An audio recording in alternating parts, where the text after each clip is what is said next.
ദൈവതിരുനാമം മഹത്വപ്പെടുമാറാകട്ടെ. നോമ്പുകാല ചിന്തകളിൽ ഏറ്റവും പ്രാധാന്യമർഹിക്കുന്ന ഒരു വാക്യമാണ് 1 രാജാക്കന്മാരുടെ പുസ്തകം 17-ാം അധ്യായം 14-ാം വാക്യം. ദൈവപുരുഷനായ പ്രവാചകനായ ഏലിയാവ് സരഫ്തയിലെ വിധവയോട് പറയുന്നു, യഹോവ ഭൂമിയിൽ മഴ പെയ്യിക്കുന്ന നാൾ വരെ നിന്റെ കലത്തിലെ മാവ് തീർന്നു പോവുകയില്ല, കലശത്തിലെ എണ്ണ കുറഞ്ഞു പോവുകയില്ല എന്നും. സംഭവം നാം ഏവർക്കും അറിയാവുന്നതാണ്.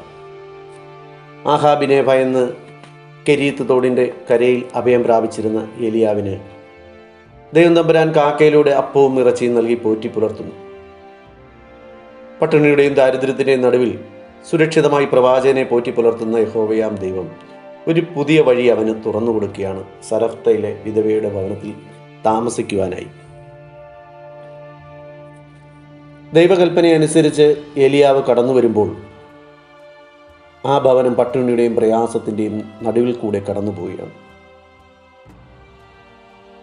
കുടിക്കുവാനായി ഒരു ഗ്ലാസ് വെള്ളം ആവശ്യപ്പെട്ടപ്പോൾ തൻ്റെ ഇല്ലായ്മയുടെ മധ്യത്തിലും തൻ്റെ ദാരിദ്ര്യത്തിൻ്റെയും വേദനയുടെയും മരണദുഃഖത്തിൻ്റെയും മധ്യത്തിലും ആ സ്ത്രീ പ്രവാചകന് കുടിക്കുവാൻ വെള്ളം കൊടുക്കുവാൻ പോകുന്നു എന്നത് സന്തോഷകരമായ പ്രത്യാശ നിറഞ്ഞ ഒരു സംഭവമായിട്ടാണ് നാം ഇവിടെ കാണുന്നത്. നമ്മുടെയൊക്കെ ജീവിതത്തിൽ, നമ്മുടെ ഇല്ലായ്മയിൽ, നമ്മുടെ വേദനയിൽ, നമ്മുടെ രോഗത്തിൽ, നമ്മുടെ ദാരിദ്ര്യത്തിൽ മറ്റുള്ളവരെ ഒന്ന് കാണുവാനും മറ്റുള്ളവരെ സങ്കടം കേൾക്കുവാനും അവരെ ഒന്ന് സഹായിക്കുവാനും സാധിക്കുന്നുണ്ടോ എന്ന് ഒന്ന് ആത്മാർത്ഥമായി ചിന്തിക്കുവാനുള്ള ഒരവസരം കൂടിയാണ് ഈ നോമ്പിൻ്റെ കാലങ്ങൾ. ഇവിടെ നാം കാണുന്നു, അവളുടെ വേദനയിലും ആ പ്രവാചകനെ സഹായിക്കുവാൻ അവൾ ഓടുമ്പോൾ പ്രവാചകൻ ഒന്നുകൂടി പറയുന്നുണ്ട്, തിരികെ വരുമ്പോൾ കഴിക്കുവാൻ ഒരു കഷ്ണം അപ്പം കൂടി കൊണ്ടുവരണമേ എന്ന്.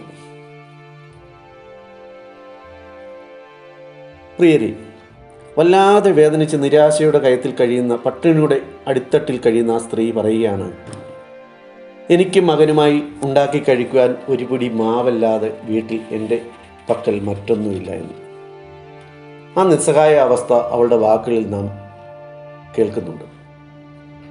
എന്നാൽ പ്രവാചകൻ അവളോട് പറയുന്നുണ്ട്, ഉള്ള മാവ് കൊണ്ട് ഒരു ചെറിയ അപ്പം ഉണ്ടാക്കി എനിക്ക് തരിക. യഹോവയായ ദൈവം ഇനി ഭൂമിയിൽ മഴ പെയ്യിക്കുന്ന നാൾ വരെ നിന്റെ കലത്തിലെ മാവ് കുറയുകയില്ല, നിന്റെ കലശത്തിലെ എണ്ണ വറ്റിപ്പോവുകയില്ല എന്നു. അതേ പ്രിയരെ, ദൈവികമായ ഒരു വലിയ പ്രത്യാശയാണ് ഈ നോമ്പിൻ്റെ കാലങ്ങളിൽ നമ്മൾക്ക് തരുന്നത്. നമ്മളുടെയൊക്കെ ജീവിതയാത്രയിൽ നാം ദൈവകൽപ്പന അനുസരിക്കുവാൻ തയ്യാറാണെങ്കിൽ, നമ്മളുടെ ജീവിതയാത്രയിൽ മറ്റുള്ളവരെ ഒന്ന് സഹായിക്കുവാൻ മനസ്സുണ്ട് എങ്കിൽ, ഏത് പട്ടിണിയുടെ നടുവിലും ഏത് ദാരിദ്ര്യത്തിൻ്റെ നടുവിലും ജീവിതത്തിൻ്റെ തകർച്ചയുടെ അഗാധമായ കുഴിയിലും നമ്മെ കരുതുന്ന, നമ്മെ സ്നേഹിക്കുന്ന, നമ്മെ നടത്തുന്ന ദൈവത്തിൻ്റെ അത്ഭുതകരമായ കരം ഒന്ന് ദർശിക്കുവാൻ നമ്മൾക്ക് തീർച്ചയായും സാധിക്കും.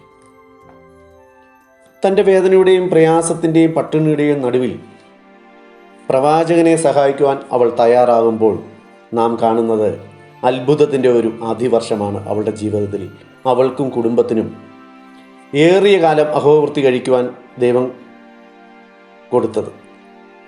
അത് അത്ഭുത ഉറവയുടെ സാക്ഷിയായി തീരുകയാണ് അവളുടെ ജീവിതം. അതെ, നമ്മൾക്ക് നമ്മളെ തന്നെ ദൈവസന്നിധിയിൽ ഈ നോയമ്പിൻ്റെ കാലങ്ങളിൽ താഴ്ത്തി സമർപ്പിക്കാം. നമ്മളുടെ ഇല്ലായ്മയിൽ പോലും മറ്റുള്ളവരുടെ വേദനകൾക്ക്, അവരുടെ ആവശ്യങ്ങൾക്ക് ഒന്ന് കാതോർക്കുവാൻ, അവരെ ഒന്ന് സഹായിക്കുവാൻ മനസ്സുള്ളവരായി നാം സന്നദ്ധത കാണിക്കുമ്പോൾ ദൈവത്തിൻ്റെ കൽപ്പനകൾ അനുസരിക്കുവാൻ നമ്മൾക്ക് മനസ്സുണ്ടെങ്കിൽ അത് അത്ഭുതങ്ങളുടെ ഉറവ നമ്മളുടെ ജീവിതത്തിൽ നിശ്ചയമായും തുറക്കുമെന്നതിന് സംശയമില്ല. എൻ്റെ പ്രിയ സഹോദരങ്ങളെ, പരിശുദ്ധമായ ഈ നോമ്പുകാലം അതിനുള്ളൊരു അവസരം കൂടിയാണ്.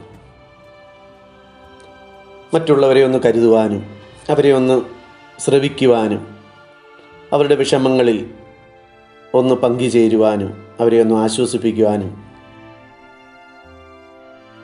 നമ്മൾക്ക് ദൈവം തമ്പുരാൻ മനസ്സ് നൽകട്ടെ എന്ന് പ്രാർത്ഥിച്ചു കൊള്ളുന്നു. ദൈവം നാം ഏവരെയും അനുഗ്രഹിക്കട്ടെ എന്ന് പ്രാർത്ഥിക്കുന്നു. അതോടൊപ്പം ഈ നോമ്പുകാലം ഏവർക്കും അനുഗ്രഹപ്രദമാകട്ടെ എന്നും ആശംസിച്ചു കൊള്ളുന്നു. ദൈവതിരുനാമം മഹത്വപ്പെടുമാറാകട്ടെ.